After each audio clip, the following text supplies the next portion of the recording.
Loom woke up to find her hands tied. Her head felt heavy, like it was filled with something thick. For a while, she did not know where she was. Her mind was blank, and her eyes could not make sense of the blurry shadows around her. The air was cold and damp, like the inside of a grave, and every small sound echoed as if the darkness itself was alive. As her sight cleared, she began to hear low murmurs, like a swarm of insects buzzing too close to her ears. Her skin prickled with fear. When she raised her head, she saw them, the goat-legged people standing over her. Her heart froze, and then she screamed. The faces of the creatures standing over her were partly hidden by the shadows, and their unblinking eyes stared straight into her soul. Suddenly, her memory came rushing back. With it came a deep, icy terror. She wondered how long she had been asleep, because the last thing she remembered was falling asleep on the floor.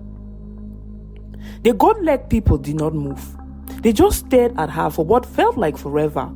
Then they started arguing among themselves. Their voices were sharp like metal, scraping against stone. "We are wasting time. We have to give the girl to the tree," one voice said. "The longer we leave her alive, the worse things get." "No," another voice answered, cold and calm, full of authority. "Not without Mama Nang. Only she knows the ritual. We cannot act without her."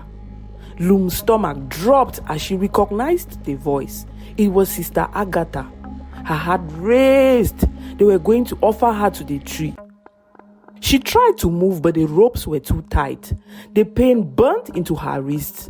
Her breath came fast and shallow, her chest heaving as panic took over. The smell of rot filled her nose, making her want to vomit. She had to get away. She had to escape before this Mama Nang person they were talking about arrived. As soon as the thought crossed Loom's mind, the goat-legged people turned to her all at once.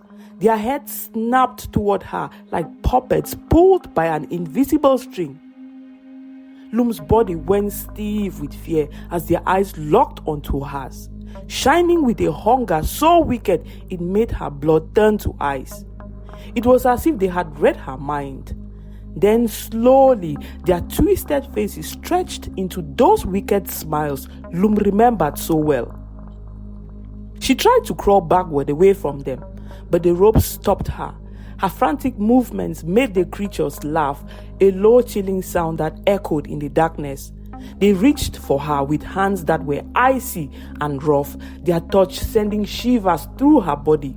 She flinched, but there was nowhere to run. Their fingers gripped her arms, and they lifted her like she weighed nothing at all. She screamed, a raw, desperate cry, but the sounds were swallowed by the thick, heavy silence in the room. The goat-legged people moved with strange, lifeless precision as they carried her down a long, dark corridor. The walls seemed to close in, growing narrower with each step, as if they wanted to crush her. Shadows flickered across the cracked stones, twisting into shapes that mocked her helplessness. When they reached a room at the far end of the hall, they dropped her on the freezing floor like a sack of potatoes and then turned around and left the room, shutting the heavy door behind them. Loom lay there trembling on the icy ground. The room was so dark and silent, she could hear the sound of her own breathing. The cold crept into her bones and fear wrapped around her like a second skin. She was alone, trapped, and whatever waited for her was coming. Outside the tree at the parish, Father Thomas had just returned from his trip. From the moment he stepped into town that evening, an uneasy feeling had gripped him, like a shadow that refused to let go. The air felt strange, as if it carried a warning. Something was wrong. He could not explain it, but he felt it deep in his chest. When he entered his office, the first thing he saw was a pile of letters on the table. They were from his daughter, Loom. A small smile touched his face as he picked them up. Loom was probably upset with him for being away so long. He started reading the letters, the smile fading as he turned the pages. The first few were cheerful, full of her usual charm, but soon the tone changed. There was fear in her words now, urgent and sharp. Albums, missing girls, a tree, Sister Grace, Sister Agatha. Father Thomas read out loud, frowning deeply. What was Loom talking about? Was it another one of her wild stories? She had always been imaginative, spinning tales out of nothing. He sighed and placed the letters aside, shaking his head. It was late and he was too tired to think. He would check on her first thing in the morning. He lay down on his bed, his body tired from the long journey. The parish was quiet and the night outside was still. Sleep came easily, pulling him into its embrace. But while he slept peacefully, shadows moved through the town, creeping closer like a dark tide. His daughter's screams pierced the night, but Father Thomas did not hear them. The silence of the parish swallowed her cries, and the storm she had warned about in her letters was unraveling around the town. Loom sat in the corner of the dark room, tears running down her face. She wondered how much time had passed and when they were going to come back for her. But then suddenly the door creaked open. A shadow slipped into the room and Loom froze with fear. Was it one of them? The goat-leg people? Were they here to take her to the offering? The figure moved closer and Loom held her breath, her mind racing. But then she saw the face and exhaled. It was Suru. Suru's steps were slow, like she wasn't sure if she should be there or not. Her face kept changing. Sometimes it looked scared, sometimes it looked sorry. She knelt down beside Loom, her hands shaking, and whispered, "Are you okay?" Loom did not answer right away. Her throat felt tight and her tears fell harder. She looked at Suru, unsure if she could trust Suru. Suru was one of them after all. "No," Loom finally said. She felt lost and weak, but seeing Suru gave her a small spark of hope. Suru looked back at the door nervously, then leaned closer. "I can loosen the ropes," she said. "Not all the way, just a little. If they find out, they will punish me." Loom nodded quickly, desperate for any relief. Suru's trembling fingers worked at the knots, loosening them bit by bit. As the ropes weakened, Loom felt her blood flow return to her hands. But then suddenly a thought occurred to her. Suru had left the door open on her way in. Without thinking, Loom stood up and ran to the door. "Wait!" Suru called out, but Loom did not stop. Her feet sounded against the cold floor as she ran into the corridor. The air outside felt strangling, like it did not want her to leave. Shadows twisted and stretched along the walls, moving like they were alive. Faint whispers rose behind her, turning into angry shouts. They had noticed. They knew she was gone. Loom ran faster, her chest burning as she ran. She did not know where she was going, but she knew she had to escape. She could not stop. She managed to finish loosening the ropes as she ran, dropping them on the floor when she was done. Finding her way was not easy. The corridor turned again and again, each part more confusing than the last. The walls pressed closer and the shadows grew darker, thicker. Panic rose in her chest as she realized with horror that she was running in circles. After a while, her legs felt weak and she stumbled against the wall, sliding to the ground to catch her breath. Her hand brushed against something cold and wet. She turned to look and froze. There, carved into the wall, was a strange pattern. It looked like twisted limbs, bent in unnatural ways. The longer she stared at it, the more it felt like the carving was staring back at her. She looked away quickly.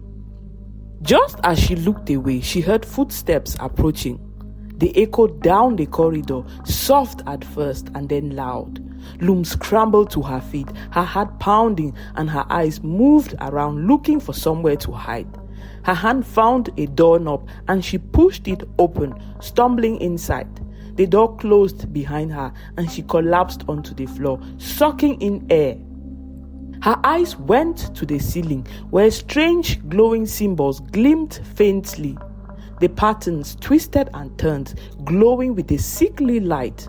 "What is this place?" she whispered. The symbols seemed alive, like they were watching her. Everything inside the tree seemed alive and watchful. She felt a new kind of fear. Was she ever going to get out of this place? The room changed suddenly, stretching into a massive hall filled with mirrors. Lum's reflection stared back at her from every single angle, but something was wrong. Her face looked twisted, distorted, like a monster. She turned away, but the mirrors seemed to pull her back, their presence mocking her. At the center of the hall stood a tree. Its branches were like sharp animal nails, reaching upwards as if to touch the ceiling. The bark was scarred and bleeding like a real person. Thick, dark red liquid dripping onto the ground. The room smelled like something that had been rotting for days, and the floor beneath the tree was sticky with decay. Something very wrong was going on in the room. Lum looked closer and saw 2 chairs sitting beneath the tree. One chair was shaped like a woman and the other like a man. Their forms were bent, radiating evil. The tree seemed to be breathing, sucking the air from the room.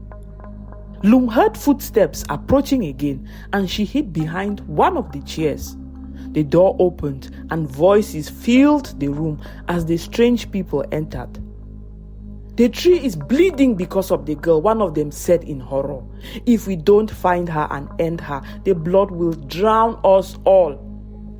"She's breaking the balance," another voice said. "The brides are aging too, faster than they should. She's ruining everything." Lum was shaking behind the chair as she listened. They were talking about her. Something bad was happening and she was the cause. She slapped her hand over her mouth to keep from making a sound. If they found her, they would end her. The people left the room after a while, and as their voices faded and their footsteps retreated, Lum crawled out of her hiding place. Her legs felt weak, but she forced herself to move. She could not stay. She slipped out of the room and resumed running down the confusing hallways. She passed door after door, some locked, others cracked open. In one, she saw something that made her stop and look closer. Inside the room, there were rows of girls lying perfectly still. About 50 girls were in the room. Lum noticed that their faces were calm in sleep but looked unnatural, like balloons that were slowly deflating. Who are they? Lum wondered, the sight making her shiver. Suddenly, a man's voice boomed from behind Lum, loud and commanding, and she jumped in fear. "We've got you now, little girl," the man said. Lum spun around and saw a big man standing behind her. The creatures of the beer parlour began to appear around her all of a sudden, as if they had been hiding in the walls all along. They moved closer, their eyes fixed on Lum, smiling. They were always smiling. Lum looked around, trying to find a way out, but there was nowhere to run, nowhere to hide. They stood on all sides of her. They reached out to Lum, and their cold hands seized her. She struggled and screamed, twisting and kicking, but it was no use. She was one against many. They dragged her out of the room, her screams echoing through the corridors as they carried her away. They took her back to the dark room, threw her on the cold, hard floor, and tightened the ropes around her hands and as well as her feet this time, to keep her from running away. Then, without a word, they walked out and slammed the door shut again. Lum lay there feeling hopeless and defeated. For the first time since she entered the beer parlour, it occurred to her that she might never actually leave this place. She turned around to face the other wall and froze. There was someone else in the room with her. Her immediate instinct was to scream and move away, but the person spoke first. Loom, the person said her name. You have to understand, this place is cursed. It's tied to dark magic, the darkest you can think of. Loom blinked through her tears. It was Suru. Suru was tied up too, and her eyes were red from crying. Guilt filled Loom because she knew Suru was in this mess because of her. Suru had only tried to help, and now she was trapped, suffering the consequences of Loom's actions. What do you mean? Loom asked, wiping her eyes. Suru did not respond immediately. This place, she said after a while. It has been here for centuries. It feeds on sacrifices, blood, lives. They keep it alive, but something has changed now. What has changed? Loom asked. Suru's eyes were filled with fear as she spoke. You. Everything changed because of you, Loom. Because you came into the tree uninvited. There are rules. No human is supposed to come in uninvited, and if they do, there are consequences. The tree started bleeding the moment you entered, and the statue came alive. Your presence is breaking everything. That's why they can't let you go. Loom's stomach dropped on hearing this. And if they let me go, what happens then? Suru dropped her gaze to the floor, her shoulders sagging as she answered. If they let you go, the tree will die. Everything inside it will return to its natural state and die. Me too. Everyone here. Suru paused. But if they sacrifice you, the curse will reverse. Everything will go back to normal. The words struck Loom like a blow, and her fear increased. Do you want me to die, Suru? She asked in a small voice. No, Suru said quickly. I don't want that. I don't want you to die. Then we need to find a way out, Loom pleaded. You said if the tree dies, everything inside it dies too. That means if you're outside when the tree dies, then it won't affect you. You'll be safe out there. Suru hesitated, considering Loom's words. Loom, it's not that simple. What you're saying, it's dangerous, and no one has ever escaped this place. There is no way out. Loom shook her head stubbornly. There's always a way out, Suru. Where there is an entrance, there's always an exit. We have to find it. She leaned closer to Suru, her eyes determined. You've been here longer than me, Suru. You must know something, anything that can help us. Suru sighed. The only thing I know is that the tree watches everything. It knows. I tried to escape when I first got here. I tried to run away every day, every single day. They caught me every time. They punished me until I could not take it anymore. Then I stopped trying. There's no way out. Loom thought about Suru's words, then looked down at the ropes binding their hands and feet, and an idea formed in her mind. Let's do this together, Suru. We cannot give up. Untie me and I will untie you. Suru stared at Loom, unsure if she should go along. Slowly, she accepted, allowing Loom's determination and hope to infect her. She had given up hope and stopped trying to escape a long time ago, but maybe, just maybe, this time would be different. With trembling hands, they began loosening the ropes around each other's hands and feet. What if they catch us? Suru asks as the last knot came undone. Then we run faster, Loom said simply. She grabbed Suru's hand and pulled her to her feet. Let's go.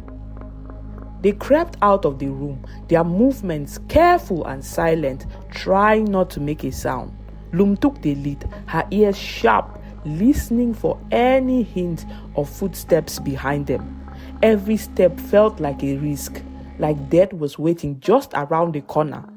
But they kept going. They had no other choice.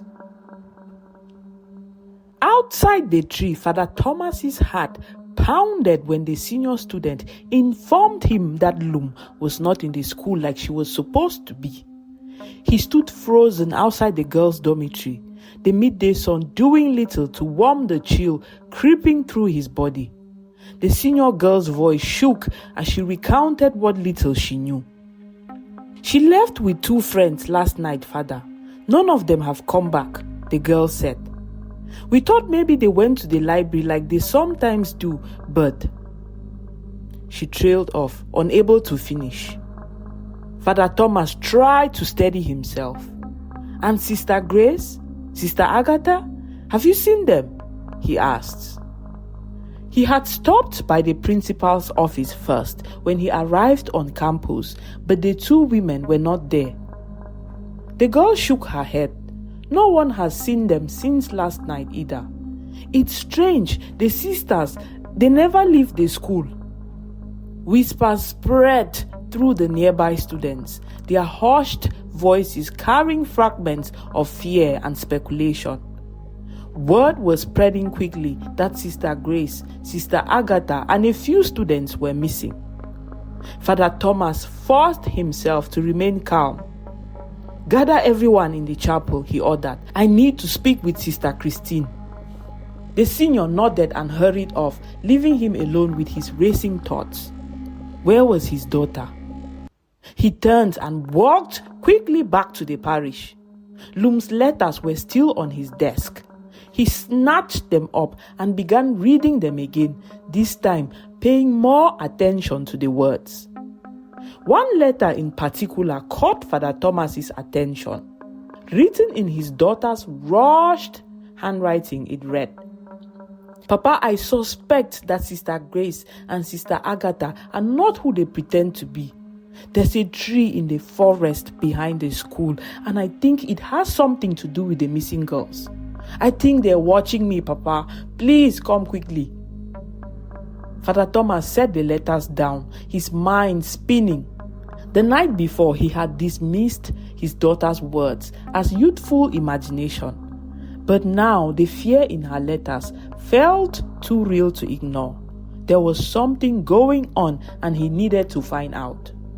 Father Thomas left the parish and returned to the campus once more. The words in the letter replayed in his mind, a constant whisper that he could not shake. As he passed the students, they turned and watched him, their eyes filled with silent questions, hoping he had the answers. But Father Thomas said nothing. His eyes were focused on the dense forest behind the school. He entered the forest cautiously, his eyes scanning the trees for anything unusual. The air was rich with the smell of earth and green. Nothing more. He walked deeper, stopping when he came to the tree his daughter had described in her letters. The tree looked ordinary, just another tree standing among many others, its bark rough, its branches stretching into the sky. Father Thomas frowned, stepping closer to examine the tree. He placed his hand on the bark, feeling its cold surface. There was nothing strange about it, nothing out of place. He did not sense anything dark, just a tree. But why had Loom written about this tree? Father Thomas left the forest, a deep sense of unease staying with him. His footsteps felt heavier and his mind was full of unanswered questions. "Where are you, Loom?" he whispered to himself. "What is going on here?"